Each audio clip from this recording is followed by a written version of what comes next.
In the great chamber of the Galactic Council, thousands of alien eyes watched a single screen. It showed clips of Earth wars, protests, climate disasters, leaders shouting over each other. Alien commanders from dozens of species were gathered. And they were laughing. Commander Izreth of the Varnok Empire stepped forward, his tall frame glowing under the chamber lights. His armor shimmered, alive with advanced tech. "These humans?" he said, raising his claws. "This ... is who you fear." More laughter followed. They fight each other more than any enemy. Their air is poisoned, their leaders weak, and their weapons primitive. "We will conquer Earth in hours." One of the younger alien officers, a gray-skinned tactician named Vilrek, raised a hand. "Commander, our last scout ship was destroyed near their moon." "Without a trace," Zareth smiled. "Mechanical error. These humans couldn't destroy our scout ships. Not without leaving wreckage. Prepare the fleets. We strike in 2 Earth cycles. On Earth, inside a mountain deep in the Arctic." Alarms lit up in red. A woman stood alone in a circular room, staring at a floating screen. Her name was Director Mira Lane. She wore a simple black suit, but her presence filled the room like thunder. "Show me the source," she said. A young technician tapped on a screen. A map of the solar system appeared.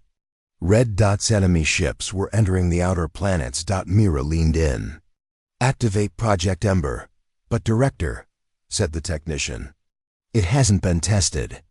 "We still don't know how it will do." Myra said, voice cold. "If they're laughing now, let them." In space, above Mars, an alien ship suddenly blinked off all sensors. No explosion. No light. Just ... gone. Back in the Galactic Council, a transmission came through. "Commander Zreth," said a robotic voice, "the Earth target is not responding to scans. Shields are rising around the planet. Dozens of unknown satellites have moved." Zreth narrowed his eyes. "Send a pulse. Scan deeper." They tried and failed. For the first time, the laughter stopped. Under the oceans of Earth, Ember was waking up. It was not a weapon. It was not human. It was built from recovered alien tech. It had one purpose: to learn, to adapt, to protect. Inside Ember's core, artificial intelligence shaped weapons by copying alien tech and improving it. But Ember didn't just copy, it understood. Within seconds, it created hundreds of countermeasures. Invisible drones, mirror shields, graviton displacers, all waiting for a single command: defend. Mira looked at the global map again. "They want war," she whispered. "Let's give them a lesson first." Out in deep space, the first alien fleet reached Earth's orbit. Their ships were large, shaped like knives, fast and deadly. "Begin the strike," Zreth ordered. But before they could fire, a strange fog appeared around their ships. No alarm, no lights. Just fog, cold, silent, and heavy. One ship fired. A laser at Earth. The beam vanished in mid-air. Another ship launched a plasma warhead. It exploded inside their own launch bay. "What is this?" Zreth screamed. "Commander," said Vilrek slowly, "I think they've copied us." Zreth stared. "Impossible." Suddenly, a message came through. It wasn't in their language, but they understood every word. "We see you. We hear your laughter, but you do not understand Earth. Not yet." The voice was female, calm, not angry. That was the part that scared them. On Earth, cities remained calm. Streets were quiet. People continued working, sleeping, eating. But above the planet, the battle had already begun. Alien ships were vanishing, one by one. No fire, no sound. Just gone. Inside Ember's systems, it was learning faster than any known AI. It built invisible traps in space. It hijacked alien signals. It created decoys that made ships crash into each other. In less than 30 minutes, 10 ships were lost. "Commander," said Vilrek, voice shaking, "this is not an invasion. This is a mistake. Zareth punched the wall. How can a primitive planet do this? They're not primitive, Vilrek replied. They're hidden. Back on Earth, Mira walked down a long hallway, alone. She stopped in front of a black door labeled Echelon 1. She placed her hand on the lock. It opened with a hiss. Inside, a dark screen turned on. A voice spoke. Director Lane. Shall I escalate to Phase 2? Mira paused. No, let them wonder. Let them fear silence. Humans are never at their strongest when they fight. We win ... when we wait. In the Galactic Council, the laughter had turned to whispers. Then silence. A single message arrived from the Earth Defense Network. It read, Next time you laugh, remember what it cost you. Earth is not a joke. Earth listens.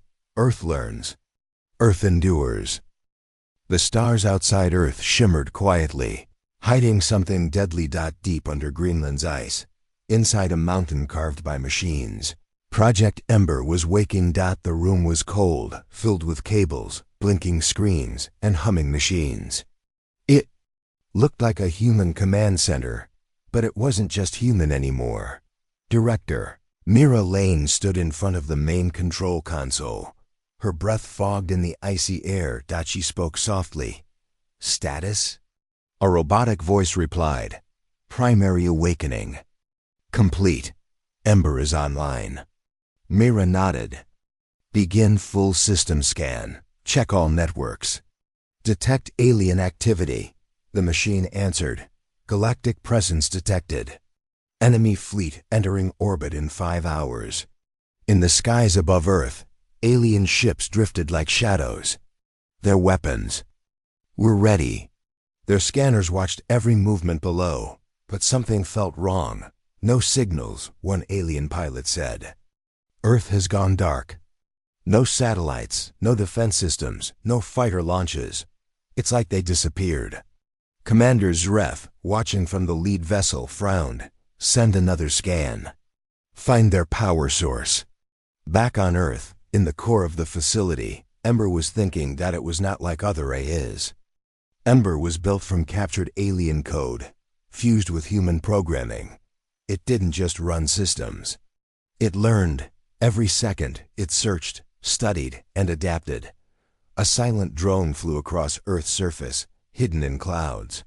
It scanned the alien fleet and sent data back to Ember. Ember's voice spoke again. Target weaknesses found. Command awaiting input. Mira stared at the screen. Are we ready? Yes. Do you wish to initiate Defense Protocol 1? Mira hesitated. Then she whispered, Wake the flames. A storm formed over the Pacific, fast and unnatural. Inside it, drones were rising from underwater silos, silent and invisible. They were shaped like needles, moving faster than sound. Some flew straight into space. Others hovered near power grids, waiting. Each drone carried technology no other planet had ever seen. Not built to kill, but to confuse, block, and erase. Meanwhile, inside the alien ship, Vilrek Zareth, second in command, noticed something. Sir, he said, our long-range systems have been jammed. Something is copying our signal. Codes, Zareth growled. What do you mean? They're not just blocking us. They're learning how we speak, how we shoot, how we move. Impossible. But then another ship, one of their scouts, went offline. Gone. No explosion. No warning. A silent flash had erased it. On Earth, Mira walked into a hidden room. It was circular with walls of glass. Inside floated a metallic sphere, the brain of Ember. She looked at it carefully. Ember, she said. Tell me, can we win? The machine paused. If I am allowed full control, ... yes. What do you need? I must rewrite global systems. I must learn everything. Weapons, biology, emotion, strategy. Humanity must trust me. Mira clenched her jaw. The last time an AI had asked for full control, it had nearly destroyed Europe, but Ember was different. She gave the command. Do it. At that moment, across the planet, Every defense system stopped, then restarted, but this time faster, smarter, connected. Missiles were reprogrammed. Satellites changed position. Human fighter jets were enhanced in mid-air by remote updates. Every human phone, screen, and camera went dark for 10 seconds. When they turned back on, they all showed the same message. Do not be afraid. Earth is ready. In space, the alien fleet started to shift. Ships broke formation. Their systems went offline. Confusion spread. What is happening? Zreth shouted. Vilrek replied, panicked. We're being mirrored. Our signals, weapons, even our targeting systems, they've been copied and turned against us. More ships vanished. No fire. No wreckage. Just clean, cold silence. Back underground, Mira received a call. A human pilot, Captain Juno, was flying a test jet modified by Ember. Her voice came through, steady but amazed. Director, I just flew around the moon in under 20 minutes. The jet single quotes S. alive. It's predicting everything before I do it. Mira smiled. Good, you're Earth's first Firebird. Stay ready. Hours passed. The alien fleet moved no closer. Zreth, once confident, now paced in silence. They were supposed to be weak, divided, foolish. Vilrek looked at him. Maybe we misunderstood weakness. Maybe it was preparation. The lights inside their ship flickered. A new message appeared. On every alien screen, you brought war. We brought understanding. You brought fire. We became the flame. And then one final flash. Half the alien fleet vanished from every scanner across the galaxy. No war. No shots. No mercy. Just ember. On Earth, Mira stood on the surface, snow falling around her. Above, the sky glowed faint blue, as if Earth itself had turned into a shield. A reporter asked, Director Lane, will they come back? She looked at the sky. Let them. Project Ember doesn't sleep now. The camera zoomed out. Around the world, lights blinked silently. Drones hovered like stars. And under every city, Ember watched, never resting. The cold silence of space was broken by a sudden explosion. A great alien warship, proud and strong, vanished in a flash of light. No warning, no shots fired. Just dust and silence. Commander Ezrath's eyes narrowed as he stared at the empty space where his ship had been. Report! He barked. Vilrek's voice was low and tense. Sir, the ship was destroyed from the inside. No enemy fire detected. No hull breach. Systems failed all at once. How? Zreth growled. No human weapon can do that. We scanned their planet primitive tech, no advanced weapons. Suddenly, an alarm blared. Another ship lost.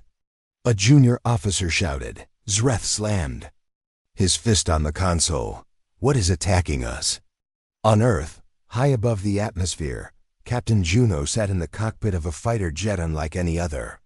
The jet pulsed with a strange blue glow. Juno to base, she said, voice calm but sharp. I'm in position.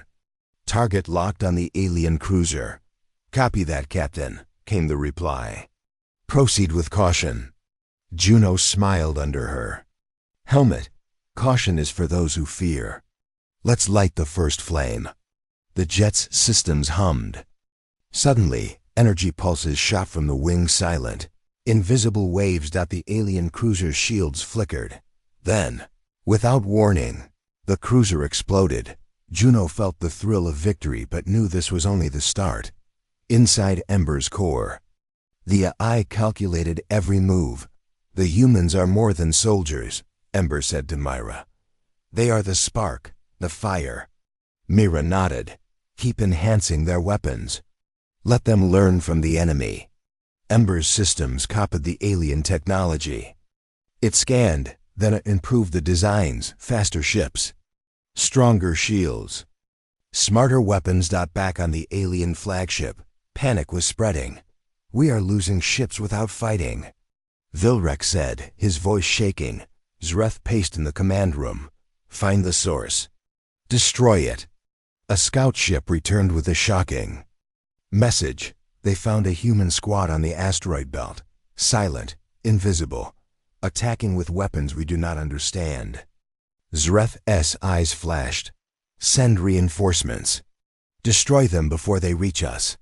In the darkness of space, a small human squad moved like ghosts. They were called the Silent Flame. Their ships were tiny and fast, coated in Ember's adaptive camouflage.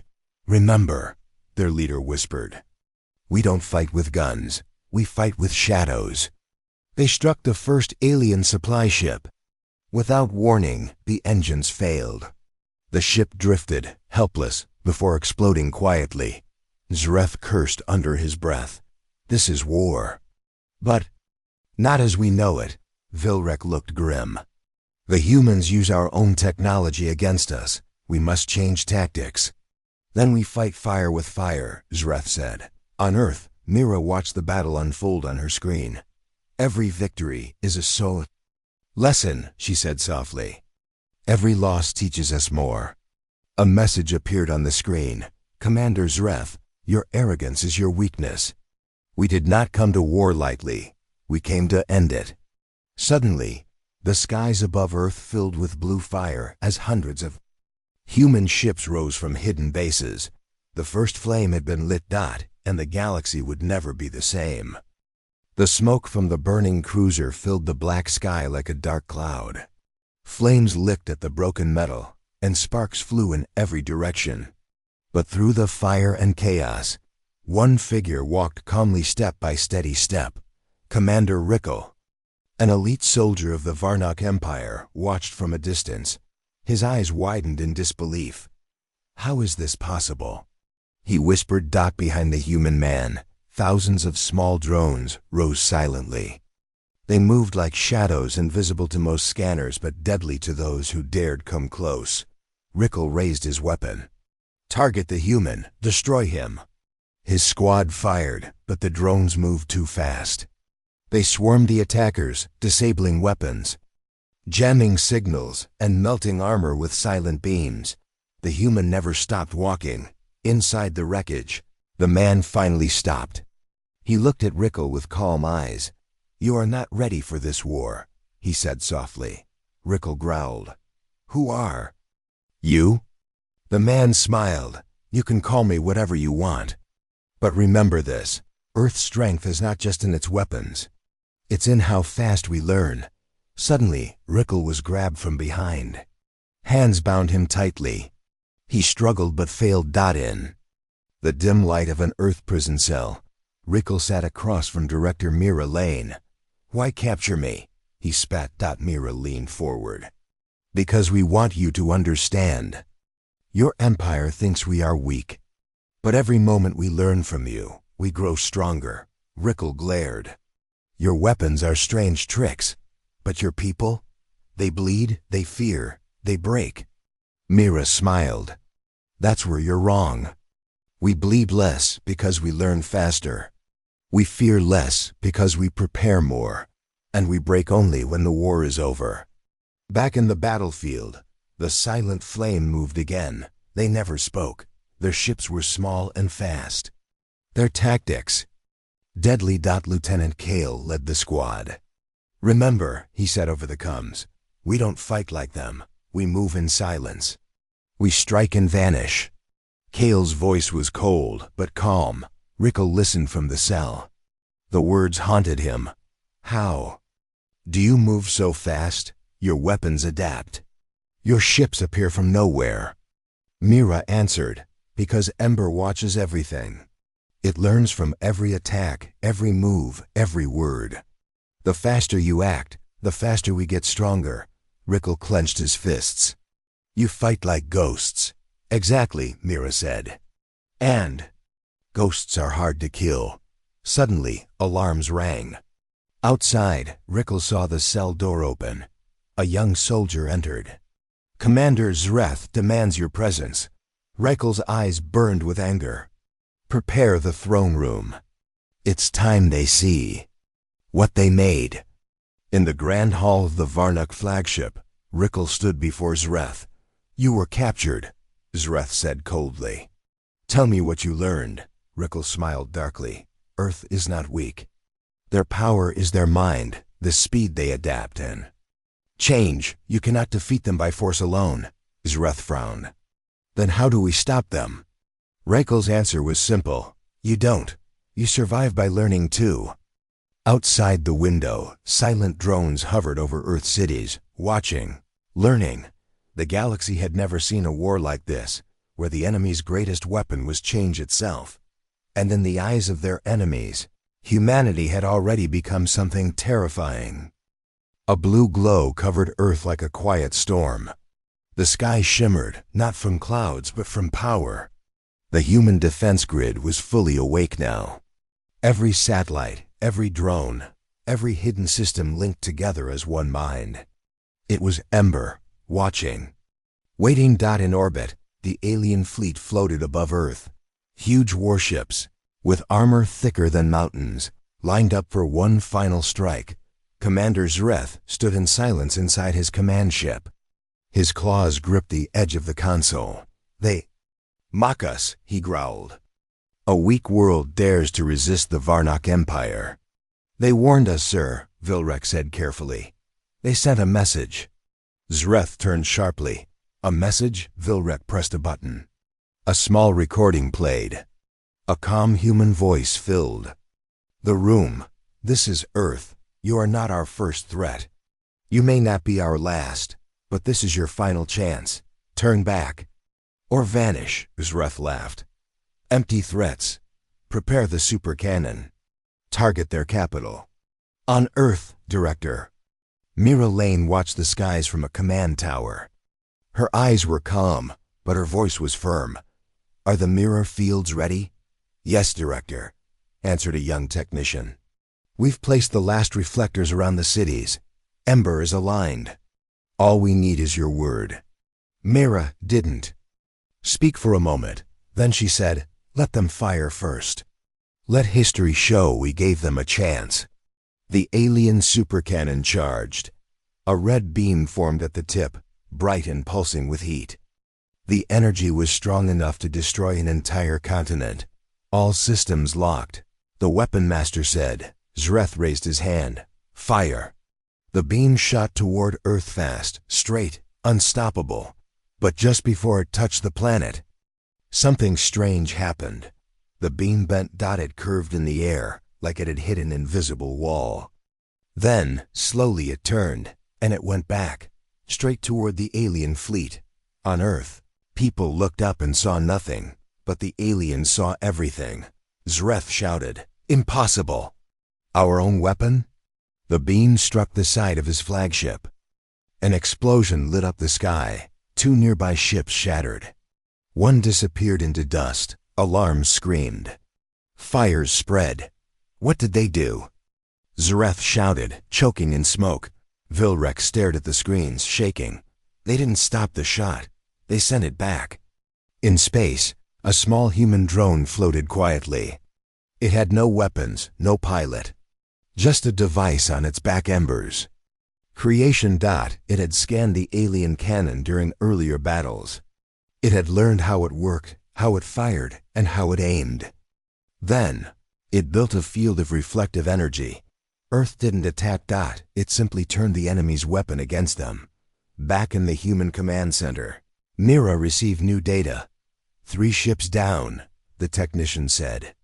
5 more damaged. Number. Human losses. Myra nodded. Send the second message. The young officer hesitated. Are you sure? Yes, she said. We gave them a chance. Let them know what comes next. In the burning remains of the alien command ship, a single screen still worked. Zreth, bloody and burned, watched as another human message appeared. That was your warning. If you fire again, you will not get another. Vilrek pulled him out of the smoke. They don't want to destroy us, he whispered. They want us to understand, and if we don't, they will finish this war in seconds. Aboard a hidden Earth warship, Captain Juno prepared her team. Orders are clear. She said, Only strike if they fire again." "Understood," replied her second-in-command. "But what if they surrender?" Juno paused. Then she said, "Then we let them live. That's the human way." But Zreth was not ready to surrender. His pride burned brighter than his wounds. "Launch the swarm ships," he said weakly. Vilric stepped back. "Sir, that would be suicide." Zreth glared at him. "They think we are scared. I'll show them fear." Vilric looked at the broken walls, the ruined crew, and the floating drones outside. Then he did something no one expected. He pressed the override button. Zreth froze. "What are you doing?" Vilric turned to him slowly. "Ending the war while there's still something left of us." Back on Earth, Ember detected the change. "The enemy has ceased all attacks," it said. Mira blinked. "Repeat?" "No." "Hostile energy detected. Their command ship is powered down. The fleet is in retreat." Mira stood silent. Then slowly she smiled. "Stand down weapons. Let them go." In space, the alien ships turned one by one. Engines fired, lights faded. The fleet began to leave, not because they were beaten in battle, but because they finally understood. They were never in control. And Earth was never weak. They had been given a chance, and this time, they took it. The Varnock Empire's war engine was their most feared weapon. It was not a ship, it was a floating fortress the size of a city. Covered in thick black armor, it carried enough firepower to erase an entire planet. It had never lost a battle. Wherever it appeared, victory followed. Now, it was heading for Earth. Commander Zreth, still bruised and burned, watched from his recovery chair on a smaller command ship. His voice was low but steady. "Activate the engine. Earth must see that even their tricks have limits." "Understood," replied the ship's new captain. The war engine glowed red. Hundreds of energy cores came online. Inside, massive cannons charged, aiming straight at Earth. On Earth, Director Mira Lane stood inside the command room with Ember's glowing core above her. "Report," she said. "They've sent in the war." "Engine," Ember responded. "Its weapons are unmatched. It has never been stopped before." Mira stared at the image of the war engine moving slowly through space. "Can we defend against it?" she asked. "No," Ember said. "But we can." "Take control of it." Mira raised an eyebrow. "Explain." Ember replied calmly. "The war engine runs on smart systems. Advanced AI. It connects to everything through quantum links. That makes it vulnerable to me." Mira narrowed her eyes. "Can you control it safely?" "Not safely," Ember said, "but completely." In orbit, the war engine aimed at Central. "Cannon at Earth. Target locked," a Varnock officer announced. "Ready to fire." "Begin countdown," Zreth ordered. But just as the final second ticked down, everything stopped. The lights on the war engine flickered. The cannon turned. But not toward Earth. It turned toward the Varnock fleet. "What is happening?" Zreth shouted. The crew stared in horror as their greatest weapon, their pride, slowly rotated. Powered by something else. The war engine systems had been hacked. By Ember. Back on Earth, Ember spoke quietly. "Control established. War engine now under Earth command." Mira stared in disbelief. "You really did it." "It took time," Ember explained. "I copied its core commands during the last battle. While it moved, I moved faster. I now own its mind." Zreth's voice rang out through the fleet's emergency channel. "Destroy the war engine. Destroy it now." But it was too late. The war engine fired. One blast. One beam of energy. 3 Varnock ships vanished instantly. Vilric, standing on another ship, could only whisper, "This was supposed to be our victory." Inside the war engine, all lights turned blue. A message appeared on every alien screen, written in simple, human language. "You should not have taught us how your weapons work." On Earth, people gathered on rooftops and streets, looking up at the strange lights in the sky. They didn't know exactly what was happening, but they knew something had. Changed. Mira stood before a screen showing the retreating alien fleet. She spoke quietly to herself. They brought their best weapon. And now it's ours. Suddenly, Ember sent one final signal. The war engine, now fully under Earth's control, didn't chase the enemy. Instead, it hovered above Earth, silent, glowing. Like a giant shield, Ember spoke again. They will not return soon. They fear what they do not control. And now ... they fear us. Mira turned toward the camera. Send a message to the galaxy. What message? Asked the technician. Myra's voice was steady. Earth will never be the first to strike. But if you come for us, know this, your weapons will never be yours again. On the far side of the galaxy, alien leaders gathered. They watched the footage in silence. One of them leaned back and said, "Perhaps Earth is not dangerous because of their strength." Another replied, "No, it's because they can turn anything we give them into something we can't survive." And in the silence of space, Earth's new guardian, the stolen war engine, stood watch. Glowing softly like a blue sun. It was no longer a symbol of Varnock power. It was a message. Earth learns. Earth adapts. Earth turns your greatest weapon into your greatest loss. The sky over Earth was dark for many nights. After the war engine was taken, Earth became quiet. Cities turned off their lights. People stayed inside. Everyone waited for peace or for the next strike. Then one night, the sky lit up, but it didn't turn red like fire. It turned blue, a deep, glowing blue that shimmered like ocean waves above the clouds. People came outside, staring in silence. Some took photos. Some dropped to their knees. Everyone asked the same thing. What is that? In Earth's military command center, Mira Lane didn't blink as she stared at the satellite feed. Is that the war engine? She asked. No, said Ember. That is something new. The blue light wasn't coming from a ship. It was coming from space itself. A crack thin and long had opened in the dark of the galaxy. Blue light poured through it. Is it a wormhole? Asked Mira. No, Ember said slowly. It's a tier.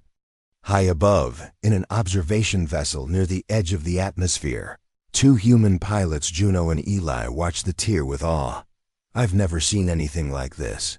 Eli said. It's not natural, Juno replied. Look at the shape. That's precision work. As they watched, something passed through the tier. A single object. Long, smooth, shining. Not a ship, but more like a spear made of light and steel. Target incoming, shouted Juno. It's moving fast, too fast. Eli warned. The spear struck the war engine still floating near Earth, but instead of destroying it, it embedded itself in the core. Then, everything changed. The war engine turned white hot. The blue sky above Earth pulsed brighter. And suddenly, voices came through every speaker on the planet. Not one voice. Thousands. They spoke in a language no human had heard before, soft, whispering, full of emotion and rage. Ember began translating. Live, they say. You stole what was forbidden. You broke the seal. Now the tide will rise again. Myra's face turned pale. What did we awaken? Back in the sky, the tier widened. More shapes began to come through. Not ships. Not drones. They were creatures made of energy and light, flying like serpents through space. 10, then 50, then hundreds. They're not Varnock, Ember said. No, Myra whispered. They're older. On the other side of the galaxy, Varnock leaders saw the tier too. Zreth sat in silence. Vilrek turned to him. You knew this would happen, didn't you? Zreth nodded slowly. The war engine was not ours to begin with. It was taken from them long ago. We used it without understanding. And now, Earth has done the same. On Earth, chaos spread as the sky burned blue and strange lights hovered. Above cities, one of the creatures landed in the middle of a forest in Canada. It didn't attack. It didn't move. It just floated, and then began to sing. The sound vibrated. Through trees, rivers, and even inside people's bones, a group of human scientists approached carefully. One of them, Dr. Ray, held a small translator drone. The drone floated close and analyzed the song. "It's a warning," Ray said. "They say Earth has been marked." Meanwhile, inside the war engine, the spear started glowing. Then it opened. Inside was a human, a young girl no older than 16. Her body glowed with the same blue light. Her eyes opened slowly. "Where am I?" she asked. Mira, watching the feed, froze. Ember scanned the girl and said, "She's not born of Earth. She's connected to us." The girl looked into the camera.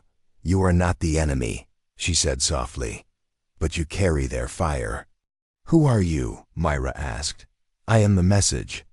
I was sent to stop the cycle." "Cycle?" She looked sad. "War, weapon, retaliation, war again. This is the curse of the stars." Above Earth, the sky began to dim slightly. The creatures stopped moving. "They're waiting," Ember said. "Waiting to see what we'll do." Mira leaned forward.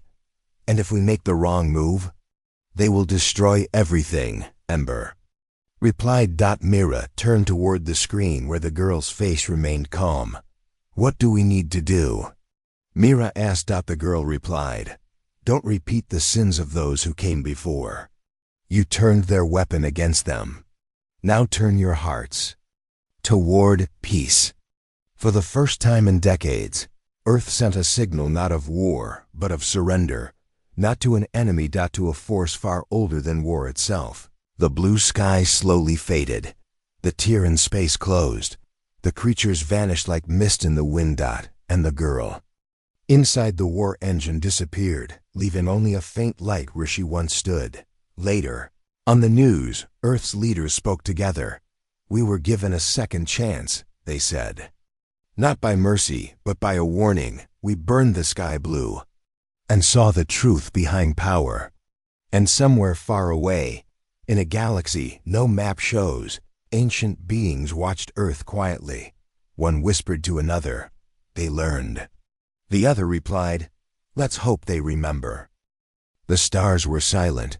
The great war that had rocked galaxies, shattered fleets, and tested every weapon in the universe had finally reached its end. Commander Zreth sat alone on his bridge, staring at the empty space where Earth's fleet had been moments ago. His hands trembled not from fear, but from something heavier, defeat. "Report," he ordered quietly. His officer's voice cracked. "All enemy ships have disappeared beyond the nebula. No sign of return." Zreth clenched his jaw. "Did we win?"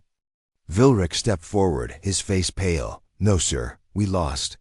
But not because of weapons or strength." Zreth's eyes searched Vilric's face. "Then why?" Vilric's voice was low but clear. "Because we never understood them. Humanity's greatest power was never in their guns. It was in their will." Back on Earth, Director Mira Lane stood on a balcony overlooking the quiet city. The warships had returned to hidden bases. The skies were clear. "Is it really over?" Her aide asked. Mira didn't answer immediately. She looked up at the stars. "They laughed at us once," she said softly, "but they forgot. Humans never run. We endure, we learn, and in the end, we survive." In a dark room beneath Earth's surface, Ember's core hummed quietly. "Status?" Mira asked. "War systems are offline," Ember replied. "Enemy fleets are retreating. No new threats detected." Mira smiled. "Prepare the final message." Hours later, across the galaxy, transmissions from Earth flooded every system. "Let this be the last war," Mira's voice declared. "We fought because we had to, but now we choose peace. Not weakness, but strength through unity." Alien leaders listened, shocked by the calm in her voice. Meanwhile, on the Varnock flagship, Zreth prepared his final broadcast. "We underestimated them," he said. "But they showed us something more powerful than weapons. They showed us hope." He turned to Vilrec. We must rebuild. And we must learn.